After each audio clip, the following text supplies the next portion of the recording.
നമസ്കാരം.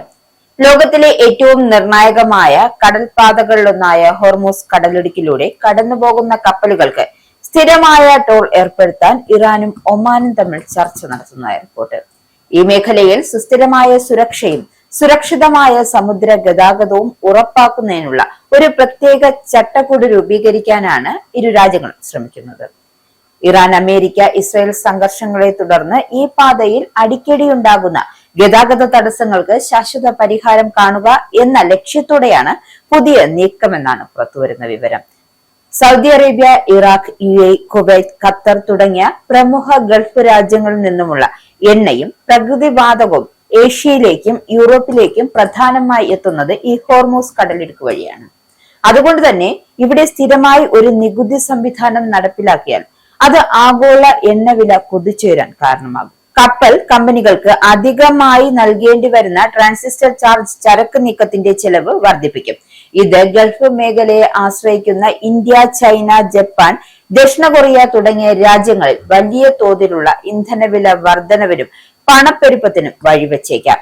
ഇറാനെ എതിർത്ത രാജ്യങ്ങളുടെ കപ്പലുകൾക്കോ ഈ പാതയിലൂടെ യാത്രാ അനുമതി നൽകില്ല എന്നതാണ് ശ്രദ്ധേയമായ മറ്റൊരു കാര്യം. തങ്ങളുമായി സഹകരിക്കുന്ന രാജ്യങ്ങളുടെ കപ്പലുകൾ മാത്രമേ ഇതുവഴി കടത്തിയിടുകയുള്ളൂ.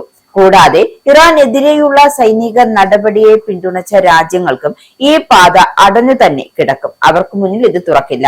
നിയന്ത്രണങ്ങൾ ഘടിപ്പിക്കാൻ നോക്കുമ്പോഴും ചൈനയ്ക്ക് പിന്നാലെ പാകിസ്ഥാൻ, ജപ്പാൻ എന്നീ രാജ്യങ്ങളുടെ കൂടുതൽ കപ്പലുകൾ ഇറാൻ നിലവിൽ കടത്തിവിടുന്നുണ്ട്.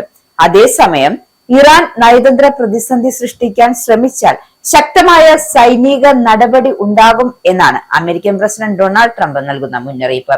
സൈന്യത്തെ ഉപയോഗിച്ച് പ്രതിസന്ധി മറികടക്കാൻ ശ്രമിച്ചാൽ ഇറാനെതിരെ ഓപ്പറേഷൻ എപിക് ഫ്യൂറി 2.0 നടപ്പാക്കാൻ ട്രംപ് ഉന്നത സൈനിക ഉദ്യോഗസ്ഥർക്ക് നിർദ്ദേശം നൽകും. എന്തായാലും കഴിഞ്ഞ മാസം വെടിനിർത്തൽ പ്രഖ്യാപിച്ചിരുന്നുവെങ്കിലും പുതിയ പേരിൽ ആക്രമണം പുനരാരംഭിക്കാനുള്ള സാധ്യതകൾ പ്രതിരോധ വകുപ്പ് പരിശോധിക്കുകയാണ്. രാജ്യാന്തര സമുദ്ര നിയമപ്രകാരമുള്ള ഹോർമൂസ് പോലുള്ള അന്താരാഷ്ട്ര പാതകൾ നികുതി ചുമത്തുന്നത് തെറ്റാണ് എന്ന വാദവുമായി അമേരിക്ക രംഗത്തെത്തിയിട്ടുണ്ട്. ഈ നീക്കം നിയമവിരുദ്ധവും ലോക വ്യാപാരത്തിന് ഭീഷണിയുമാണ് എന്നാണ് American state secretary Marco Rubio വിശേഷിപ്പിച്ചു. എന്നാൽ ഈ ടോൾ സംവിധാനം നിലവിൽ വന്നാൽ ഈ പ്രധാന വ്യാപാര പാതയിൽ ഇറാന്റെ ഭൗമരാഷ്ട്രീയ സ്വാധീനം ഗണ്യമായി വർദ്ധിക്കും.